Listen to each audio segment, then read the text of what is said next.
Hi, it's Alan Coulthard again, and this is part two of my interview with Ben Liebrand. Enjoy. Let's move on then to, because around that time, was Eve of the War around that time, or was it a bit later when you moved into being an artist? Eve of the War, same thing. It was a mini mix. It was a mini Really? mix for yeah, and it was a mini mix for Dutch radio. And I was by then I was doing a lot of stuff for CBS. And funny enough, the most of the stuff I was doing was for CBS Germany. Then in second place, CBS UK, and in third place, CBS in Holland, where I lived.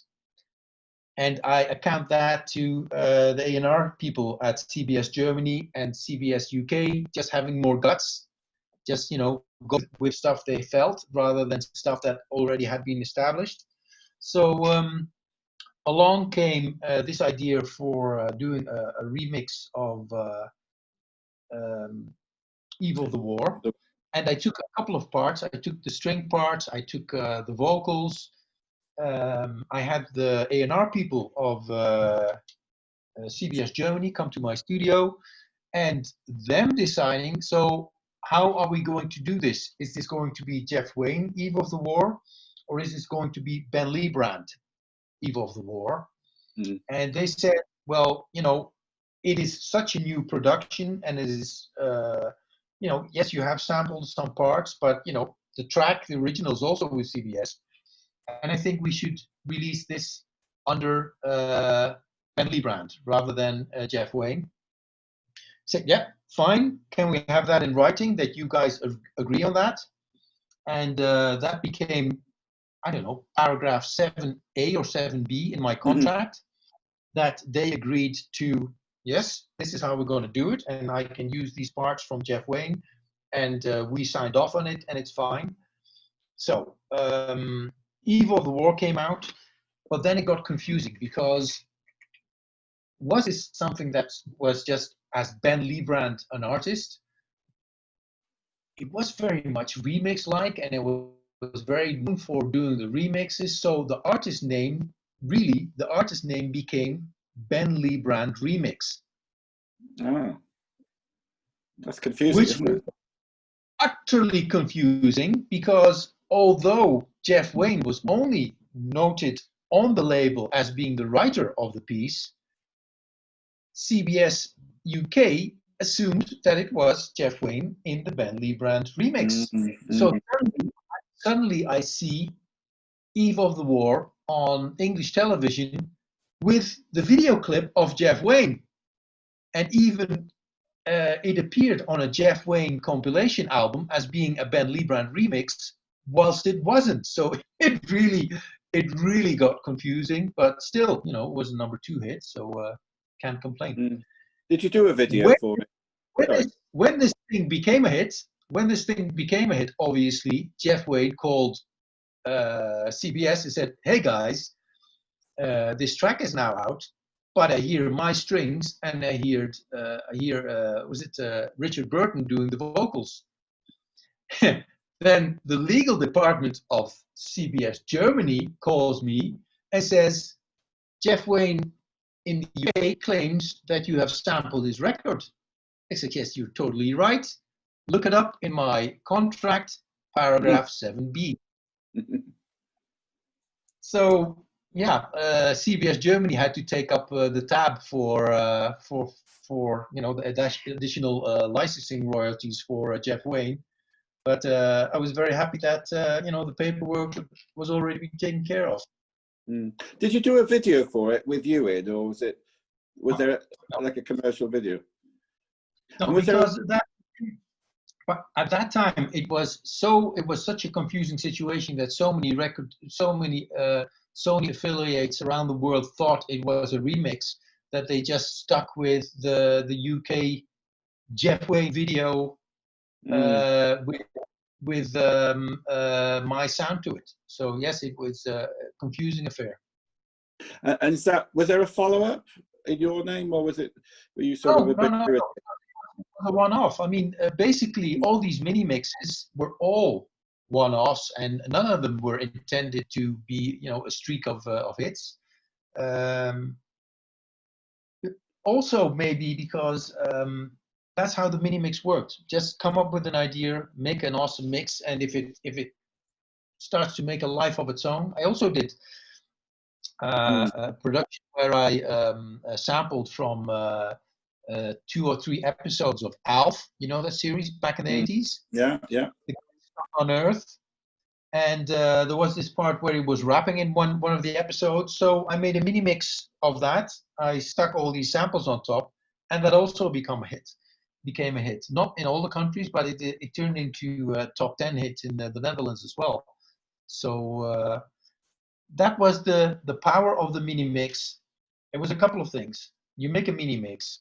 By the time I'm done with the mini mix, be it a great production of Jam and Lewis or Phil Collins or Sting or whatever, you had a thorough examination of that production. So it was doing homework. It was learning. Making a mini mix was a learning experience each and every week for myself. That's one. Second, it was an experience in being effective, being an effective in the way you work, so that you got a proper speed in making productions, don't linger on decisions, make decisions fast. And the other thing is that also production-wise, it meant that if I would do a mini mix like that, I would put stuff in there that would stand out, that would function, that would come across, and I wouldn't waste time on stuff that nobody would notice. Because after all, a mini mix like that was supposed to be broadcasted just once on radio, once in a lifetime on radio. No repeats, no reruns, just once. So every ounce I put in there should come across when you would listen to this track on the radio. So it became a mold of making tracks and mixes and remixes that work, that get the message across, that capture the essence of the record and present it in the most beneficial way. Let's actually turn our attention to people that were influenced by you, who are actually really mega famous DJs now. Can you tell us a little bit about that? People that you've dealt with who've played, like Tiesto, for example, who's claimed that they've been very influenced by you. Funny enough, I never had time. I never took time to get into who was or was not influenced by myself until 2005. 2005 was the year when we kind of made the decision we're going to set things in motion to move to Canada. And one of the things I had to do is I would have to get my certificates for the line of work I was doing. Because, oddly, when you go to Canada, if you have a whole stack of gold, silver, platinum records, that doesn't mean nothing. But if you have a bachelor degree in that field, that box they can take off. So I needed to get my bachelor degree in the field I was planning to do work in Canada in order to get my visa for Canada. And as part of that bachelor degree, I had to write a portfolio about what my normally you would have to write a portfolio about what you expect your influence will be in the market. And in my case, I could reverse it and I could write a portfolio looking back on what my influence was on the market. So that was the first time where I typed into Google inspired by Ben Liebrand. Suddenly comes up this webpage of Tiesto, Armin van Buuren. I knew by that time because I've been long-time friends with Armin. But suddenly all these names came up, which I never realized. Ferry Korsten, Ola Basowski, Tiesto, just about every DJ who's a name now, who's a Dutch DJ. They all started with Ben Liebrand in the mix, the mini mix and the grand mix, as being their inspiration to also start DJing. And that's only something I realized in 2005, and very, very proud of that. And in later years now with Facebook, where you can, suddenly you're connected to Shep Pettibone and John Luongo and name all the Tom Moulton, and realize that these guys also know who Ben Liebrand is just mind-blowing to me. Yeah, no, it's social media does have its advantages. A lot people it has its detractors as well, but it does have advantages in hooking up with people that you would never otherwise have been able to do, I think. That's great. Let's just talk about your visual. You moved into visuals and adverts, is that right? Can you just explain a little bit about the visual side of your work? Being a proper nerd, you can't just stick to just audio.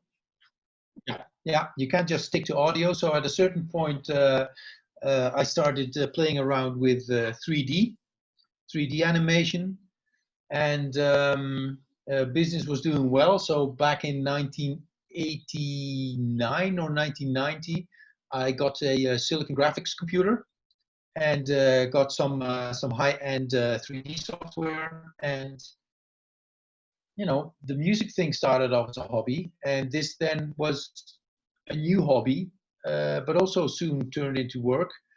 The artwork I did for my own album Styles in 1990 was kind of sketched out by myself, and this was a time when Photoshop just got started. So this wasn't even done on Photoshop. It was done on some high-end image compositing software in Frankfurt near the CBS offices. But it got me into visuals, it got me into artwork, 3D, and now I have a separate machine which is just dedicated for video editing.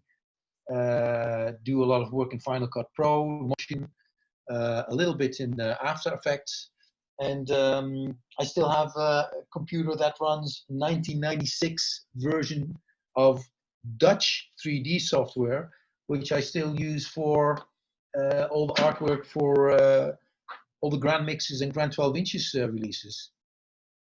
So yeah, and it's another hobby. Hobbies that have added on since then is photography, time-lapse photography, which all started off as hobbies and which all turned out into a level of quality where I also use it for work. So I've done time-lapse videos for companies, photography. It's just one of my passions. Everything to do with sound and vision, and my intense love for all the technology that comes to get it accomplished. But you did go back into DJing at some point, didn't you? Did you ever have a break from DJing? I assume you did, and then you went back to it at some. I did in 1993.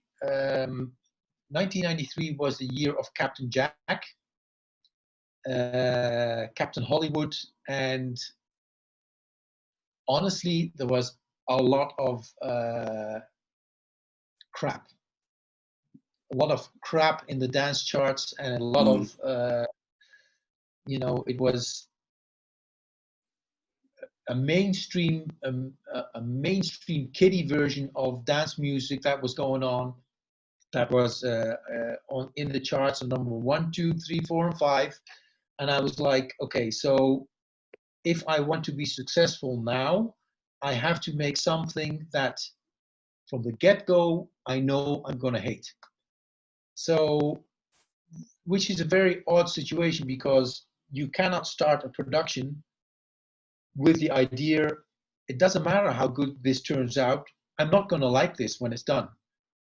And 1993, I kind of pulled the plug on the whole music business. And funny enough, it was also just after Salt and Pepper with Let's Talk About Sex, which was a global hit. But the crappy thing was that up till then, I was just having a great time doing the 12-inch versions and, as an afterthought, making the 7-inch edits. But from Salt and Pepper on, people that DJs and remixers muck about with these fantastic remixes, as long as Ben Liebrand made the mix that actually sold. And that puts first of all, it puts you in the market where you don't want to be, because I never fancied being in the 7-inch radio edit market. And yeah, it took a lot of joy away from me doing my work, because then suddenly you would have to make a very calculated version that would work on radio, that would be safe, that would be within the boundaries, that would, you know, kind of reflect exactly what the mood of the moment was. And whilst all the other colleagues were just mucking about with 12-inch versions, which that was my thing. And suddenly you are kind of catapulted into a different market, and a time filled with Captain Jack and Captain Hollywood and all that kind of Euro kiddie dance music. And I just pulled the plug on the music altogether. And I was already very busy with my visuals. I was doing loads of commercials for record companies, and doing all the visual, all the artwork for the biggest radio scene in the Netherlands, Radio 538 back then. Do all the advertisements, videos, commercials, all that kind of stuff.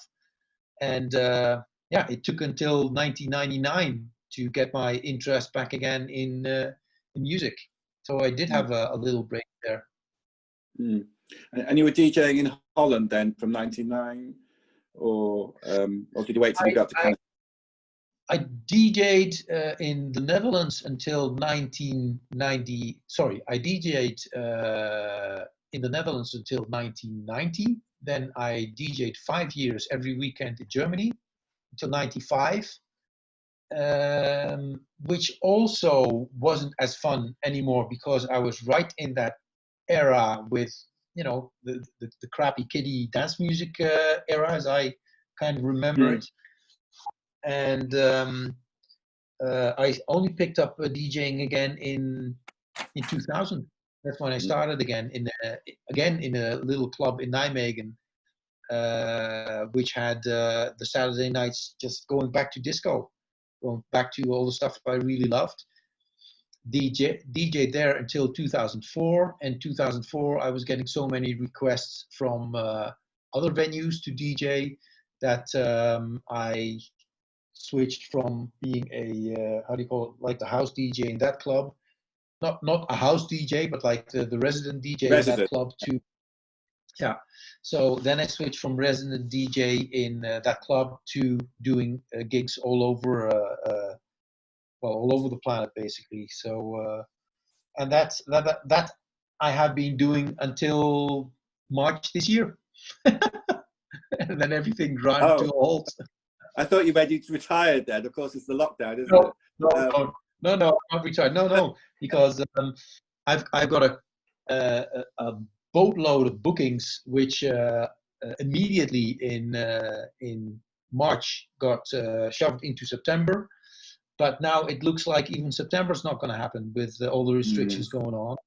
So yeah, I'm going to be in Europe for quite a bit once it all starts up, because all these bookings have moved into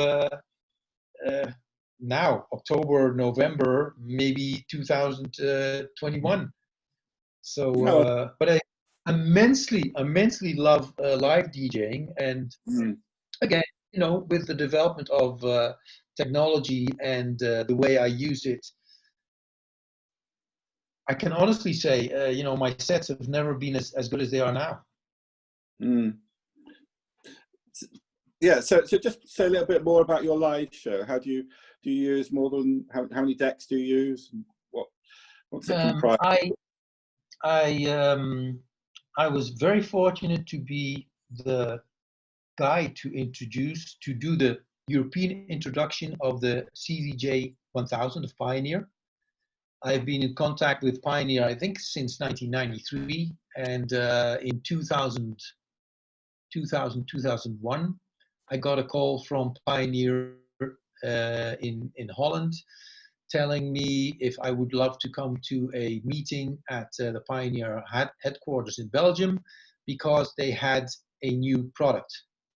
And this new product turned out to be the CDJ 1000, which was exactly what I was hoping for all these years. I even, the idea of having a CD player which would remember my cue points was something I had before I ever laid my eyes on the Pioneer for the first time. And suddenly here's this machine which could backspin, which could go forward, reverse, which could remember all my cue points, and suddenly it was there. So right from 2001, I started doing my DJ gigs with 2 SO1200s and 2 CDJ 1000s. And from 2000, what would it be? I'm guessing 2004, 2005, I switched to CD completely. And whenever a equipment rental company got a request for somebody needing 4 players, they knew it was me, because right from the start I was using it on 4 decks. Use 2 decks for tracks, use 2 decks for acapellas, and in a typical 3-hour set, I'll play about 120 different tracks, and I'll mix all these parts live on the go. And as I've been doing this for so many years already, before BeatSync came in, I still mix without BeatSync because I'm so accustomed to not needing BeatSync. And that kind of has become my trademark now. I mean, I'm very fortunate in the Netherlands that I still have my radio shows. I still do all the bookings. I have the releases, and made a name for myself where I mix these DJ sets in a way that you would thoroughly enjoy, because you know what it takes to get this working, mixed live, and to have almost for every crossover, for every blend, I have 3 players running at the same time. Wow. You would immensely enjoy that. But at the same time, the other 99% who don't have or need that technical knowledge, they're just enjoying a fantastic night, going from one moment of recognition to the next, being surprised with combinations which are unexpected, but work absolutely seamlessly. And that's my sounds great mark of DJing. So you basically, before lockdown, you were DJing in Canada, but also would come to Europe for maybe a few weeks, and then every month I would have either weekend or 2 weekends in the Netherlands. So I'd fly on average about 12 times a year to the Netherlands, and do also gigs here in Canada, which is tremendously fun, because Calgary, which I live very close to, is cowboy country here.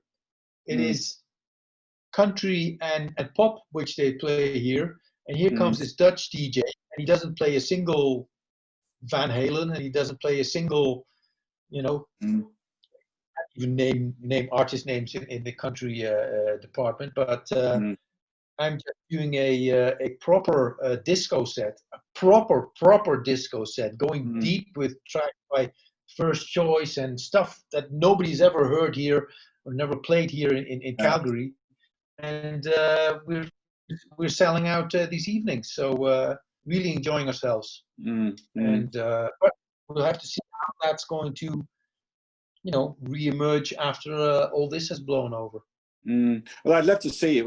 We've talked about it in the past, perhaps me coming to Amsterdam and see you, or maybe if you get a gig in London, I can come and see. That'd be great, because I would love to see your gigs. And certainly the mix you did recently, I think it was a disco theme. Is it Grand Mix, where it was just amazing? It was yeah.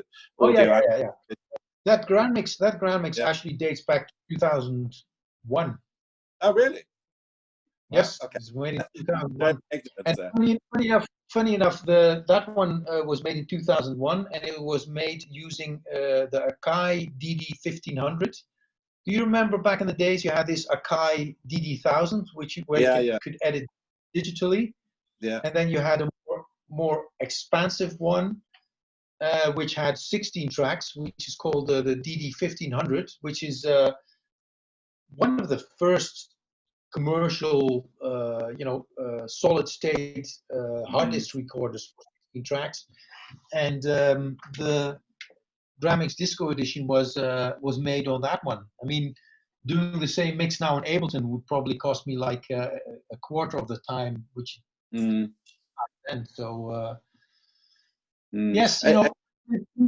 DJing in the UK, I would love to, and I do separate things. I do either dance classics sets, which range from say 1977 until 1993. Probably the newest stuff in there would be Robin S. Or I do house sets, and the Mm, house sets I also do in a different way from what I'm hearing a lot of other guys are doing, mm, because I the entire house set is made up of mashups made on the spot. Each and every track you hear will be a fantastic sounding house groove with an a cappella, which you will recognize, but if I've done my job properly, you won't recognize it immediately. So yeah. you'll be on the dance floor, you'll be like, shit, man, I know this. What the hell is this track? Yeah. And it turns out into such an enjoyable experience on the dance floor, because you'd be dancing along on a groove, which is A, which is absolutely fantastic. And then you hear stuff coming in there where you're like, I know this, but it is in such a different context where you're like, man, and then suddenly how do you call it, the dime drops, and then you're like, yes, that's Mm, where it's from. Yeah. mm. So I'd love to come over to the UK and Yeah. do some stuff. And already now on Solar Radio, people can hear my mini mixes. So Mm, Rena is putting them out on Solar Radio, and these mini mixes are you. These mini mixes. Imagine an hour set, of music in espresso format in 5 minutes, and everything just fits like a glove, and it sounds like it's never meant to be different than the way it sounds. And these mini mixes are already on Solar Radio, so have a listen. mm, mm. I think in London, certainly, and in England in general, when performers can come back and actually work in clubs is quite a moot point, actually. It's quite controversial. Obviously, easing the lockdown and things like that. In Canada, are you able to, not you particularly, but in general, can musicians work in bars yet and perform? No? I think in general, it's everywhere it's the same, and we'll see how it pans out. As I said, it's this whole situation. I really, I mean, I see a lot of your posts coming by, and I'm like, it's absolutely no use to to get yourself wound up, because there is nothing you can do until this whole thing blows over, and it will blow over. So just keep faith in that, and in the meantime, keep yourself as busy as possible. And Mm, mm. so Okay. and I know that people are talking about the new normal, and I don't think that'll happen. No, Really? because there has no. There's not going to be a new normal, because I mean, there might be people that remain germophobic after this whole episode, but they had the Spanish flu. What is it, in 1915, 1918 or something?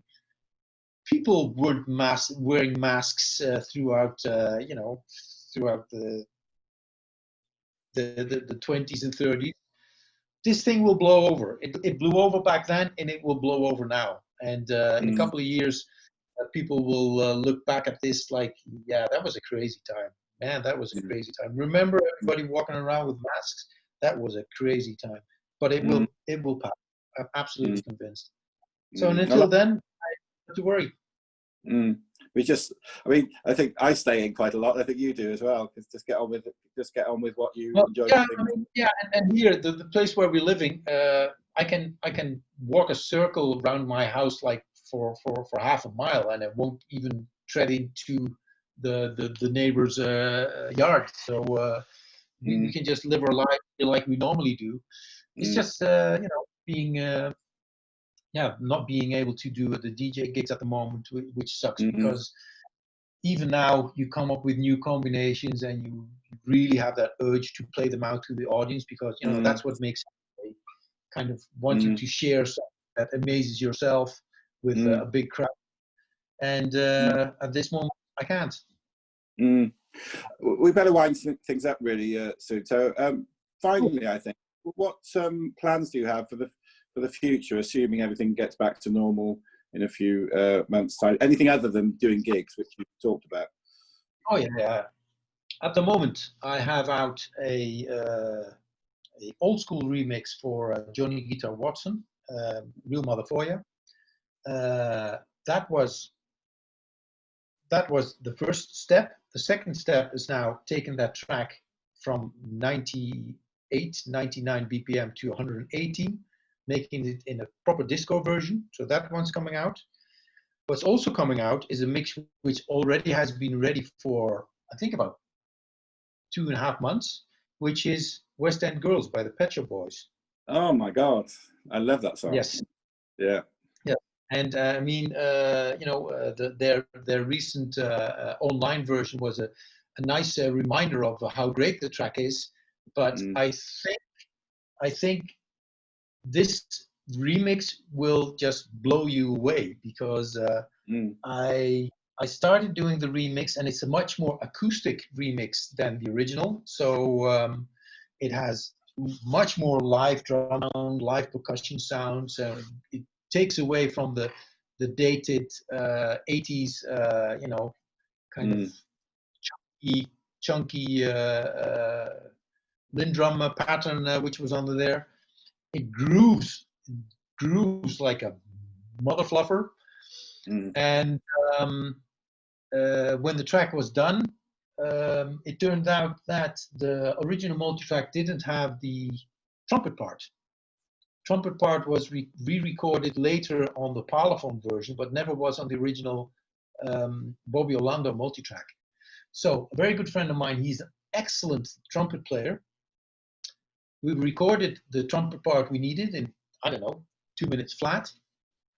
And then I asked him, could he do just a take over the whole track, just a trumpet take.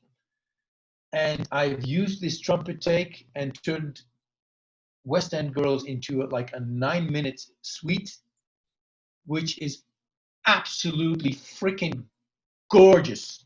And I made it as a bonus because the actual 12-inch version was already done.